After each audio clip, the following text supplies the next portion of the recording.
So nilipat na natin ngayon yung ating mga bagong piglets. Inaabot siya ng 45 days kasi hindi tayo nakapag-prepare ng ating kulungan kaagad dahil wala na po tayong space.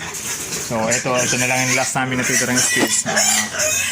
Gumawa muna tayo sa manantala ng kulungan nila para dito sila maiwalay muna. Saglit lang mga vloggers. So halos nakuha na lahat nitong ating mga alaga yung ating space. Katabi lang talaga ng aming kusina itong lugar na ito mga brothers. So 7 itong ating alaga na nilipat natin ngayon bukod dun sa ating mga partners na nandun sa bandang likuran. So ito 45 days eksakto ngayon sa araw pong ito mga brothers. Medyo napuwersa yung ating breeder kasi ang tagal bago mawalay. Naabot ng 45 days kaya talaga mahuhulog po yung katawan nitong ating alaga.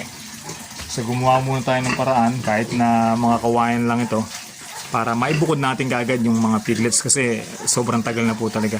At nakita naman niyo po yung ganda ng mga ating mga alaga. 7 po yan tapos yung breed niyan ay land race po mga brothers. So ipagpapatuloy natin. Pero bago natin sila nililipat yan, kailangan ibakunahan natin sila ng para sa mycoplasma or yun sa pneumonia po mga brothers para iwas din. So kailangan na lang natin silang lagyan ng bubong. Mamaya siguro lalagyan natin bubong kasi po umuulan bandang hapon. So talagang kapos ako ng lugar kasi nga po hindi ka basta-basta makapagpapagawa ng kulungan dito sa area namin dahil matubig. Medyo magastos po kapag nagpagawa ka. So ngayon, medyo hirap tayo sa finances. Siguro pa pag-humagas na po tayo mga brothers. Saglit lang mga brothers. So kahit na tabing-tabi lang yan ng aking kulungan, yung mga inbreeder niyan, minahin nila. So kailangan hindi rin muna natin sila pakainin. Itong hanggang mamaya lang po, mamaya hapon natin sila bigyan ng pagkain kasi malaking stress pa rin yan kahit kapraso lang po yung lugar niya. Pag bitbit sa kanila, yung pagiging bulabog nila, stress din yung ating mga piglets niya. Kaya kailangan painumin natin sila ng tubig. Then yung bakuna natin sa kanila na anti-pneumonia, so kailangan nila yan. Bigyan natin sila ng vitamins para hindi mapabayaan yung kanilang kalusugan. So sa edad nilang 45 days, talaga pong maganda yung ating alaga kasi siyempre ang haba ng time na sila dumedede sa kanilang nanay bukod sa kumakain sila ng pre-starter. Tapos po yung pills na ginagamit natin sa kanila, siyempre po maganda klase din dapat mga brothers. Joke!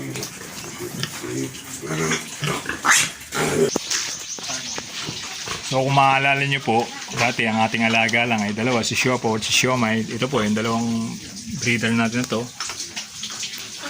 At bukod doon, natigtigan na ng isang inahin. Tapos ito po yung harvest natin. Halos nakuha talaga yung space. Tapos yung mga fateners natin doon, nandun sa bandang dulo, yung 10 piglets po. So sila nasa 3 months na po. By August, mag-release na po tayo ng ating harvest na mga fateners. So hindi natin sila nabibenta ng mga piglets kasi medyo mababa yung mga tawad ng mga namimili ng piglets sa atin. Tsaka hindi natin sila basta-basta pinapupunta o pinapapasok dito sa ating lugar kasi immune pa rin yung ating lugar sa mga sakit. Hindi lang yung ASF ang iniwasan natin. Lahat ng klase ng sakit kahit na yung mga hog collar na yan. Iba pa rin yung doble-doble po yung ingat na ginagawa natin mga brothers sa ating mga alaga. Especially sa mga alagang ganito, yung mga piglets, mga baboy po. Kasi talagang kapag tinamaan tayo ng karamdaman ng ating mga alaga, talagang ubos yan mga brothers. Kaya kailangan doble-doble yung ingat ang gagawin po natin. So ngayon, nawalay na natin yung ating 7 piglets mula dito sa anak ni Siopaw. 10 yan mga brothers eh. Kaso lang namatay po yung 3. Yun nga yung dati. At ngayon, pagagandahin pa natin itong ating breeder na to.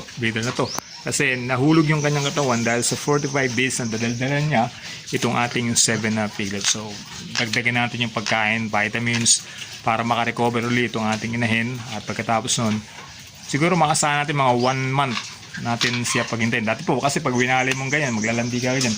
Pwede rin siguro kung sakaling makita natin kagad na mag-hit ito, pa-AI natin agad tapos habulin na lang natin doon sa pagkain. Pero usually kapag ganitong nahulog yung katawan ng breeder, so nadidelay po yung kanilang paglalandi.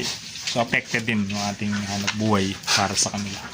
So yun lang mga brothers, maraming salamat po sa inyo at tutukan natin, pamalapitan itong ating 7 na piglets na binalay.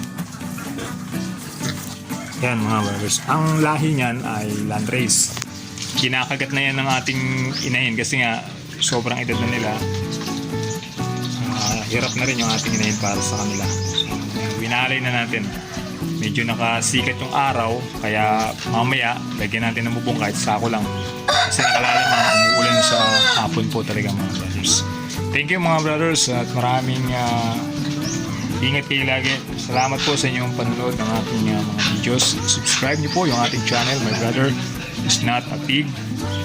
At marami pa tayong pag-uusapan patungkol sa pag-alaga po ng ating mga hayop, especially po sa ating mga alaga. Thank you po.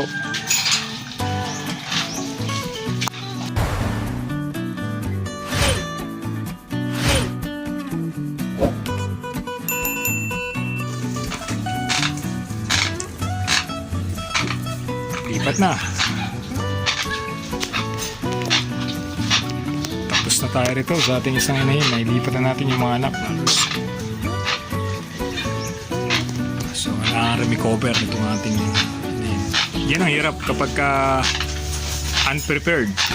Pag hindi talaga nakaprepare yung paglilipatan. So, ganyan ang nangyayari. So, kailangan talaga natin nakaprepare talaga.